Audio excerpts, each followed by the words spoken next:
Професоре, евидентно е дека бројот на ново заразени се намалува во последниве неколку денови, седмица можам да кажам, односно бројот на преносливост на коронавирусот опаѓа. Вие секојдневно ги следите овие параметри, правите ваши статистики.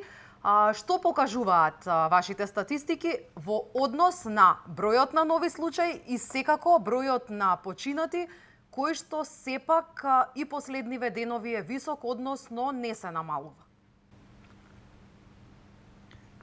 Разните индикатори покажуваат веќе мешана слика, меѓутоа што е најважно, ефективниот репродукцијски број останува под единица, моментално изнесува околу 0,8, што значи дека древните броеви на новодиагностицирани во просек се намалуваат. Очекувам тој надорен тренд на древните бројки да продолжи најмалку уште во наредните 10 денови, но нејасно е дали може да обстане тој тренд подолго, бидејќи минатата година минимумот на броевите беше достигнат околу 20 септември. Оваа година имаме повисока прележаност, повисоки опфат со вакцинација, но од друга страна имаме еден негативен фактор, отворањето на училиштата за работа со физичко присуство, па ќе видиме како тие две спротивни влијанија ќе се балансираат. Но начелно не очекувам голем пораст на бројките пред почетокот на октомври. Можеби ќе бидат во стагнација известно време кон крајот на септември. Така, ги споменавте училиштата, учениците почнаа да одат настава со физичко присуство. Веќе во првите денови од како се отворија училиштата, ние практично и ги броевме и првите нови случаи на COVID-19 во училиштата меѓу учениците и меѓу наставниците. Сега имаме податоци дека негде цели паралелки одат во изолација, но негде се изолираат само оние деца кои што се позитивни на вирусот. Што можеме да очекуваме од отворањето на училиштата, еве веќе и есента ни е на прагот? Знаете, се работи за компромисно решение.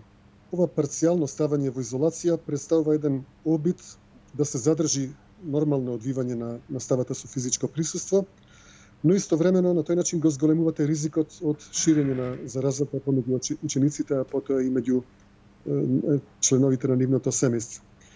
За сега, во првите 11 дена на септември,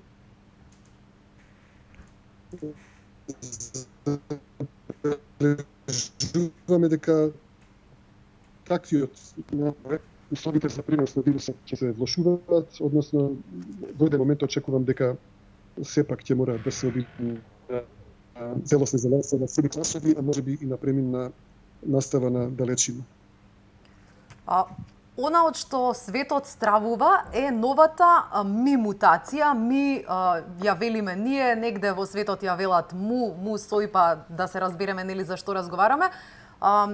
Каква е опасноста за Македонија доколку оваа мутација стигне во земјава во текот на есента или можеби зимата? Американците вообичаено го изговараат како му, меѓутоа изворниот назив на буквата М во грчкиот јазик е ми, така да сметам дека во наши услови би требало да се користи зборот ми. Интересна статистика излезе пред неколку денови во датабазата GISAID, каде што се испраќаат резултатите од секвенционирањето на геномите на разни вируси во разни земји. Забележуваме дека максимумот на застапеноста на ми-сојот е достигнат пред околу 10 дена, што значи ми-сојот ја губи трката во преносливост со делта-сојот. Како што стојат работите, се додека делта-сојот е во широка циркулација, ми-сојот нема да може пошироко да се расшири. Моментално тој има голема застапеност само во неговата родна Колумбија и во Коста-Рика, меѓутоа во остатокот на светот процентуално го нема. Иако да речеме во Италија до сега се секвенцирани околу 62 случаи на ми-сојот. И тоа процентуално во популацијата е далеку зад застапеноста на делта-сојот. И сега, што ќе биде понатамо? Некаде во текот на ноември месец, по завршувањето на моменталниот бран, односно по завршувањето на есенскиот бран на делта-сојот, се ќе зависи каков е одговорот на ми-сојот на постоечките вакцини. За тоа немаат одговор ни научниците. Не се знае дали мисојот може да избега на заштитното дејство на сегашните вакцини. Доколку сегашните вакцини можат да го сопрат ширењето на мисојот, тоа би значило дека ние би биле значи поштедени од нов бран барем уште неколку месеци. Меѓутоа, доколку досегашниот имунитет пред се вакцинален не може да го сопре ширењето на мисојот, тогаш во еден момент веројатно однова би почнал нов бран на мисојот. Но за сега, како што реков, ниту научниците во светот немаат јасен одговор на ова прашање. Инаку, во просек секој месец, статистички барем гледано, се појавуваат по 2 нови мутации, кои што имаат потенцијал да се расшират. Последна таква беше варијантата C1.2 во Јужна Африка, во Јужноафриканската република. И многу е важно да се напомене дека мутациите претежно се јавуваат во земји со низок опфат на вакцинација. Доколку сите земји би се вакцинирале, како на пример во Велика Британија или во Израел, во Данска на пример, не би останал простор за ширење односно за создавање на нови мутации. Но во еден момент јас се надевам како што ќе расте прележеноста и вакцинираноста, така ќе се стеснува просторот за создавање на нови мутации и веројатно така и ќе згасне оваа пандемија. И тоа за сега да се фокусираме на ширењето на делта сојот во текот на октомври и ноември. Кога сме кај пандемијата, она со што не можеме да се пофалиме е дека Македонија на светските статистики е високо на листата на земји по смртност. Трети сме во Европа, четврти во светот, но на 2,1 милиони жители, колку што велат нивните претпоставки дека имаме во земјава. Реално каде сме, со оглед на тоа дека во Македонија ќе видиме пописот што ќе покаже, но сите се сомневаат дека тука 2 милиони жители не живеат. Номинално официјалниот број на жители изнесува 2,08 милиони жители според последниот попис од 2001 година.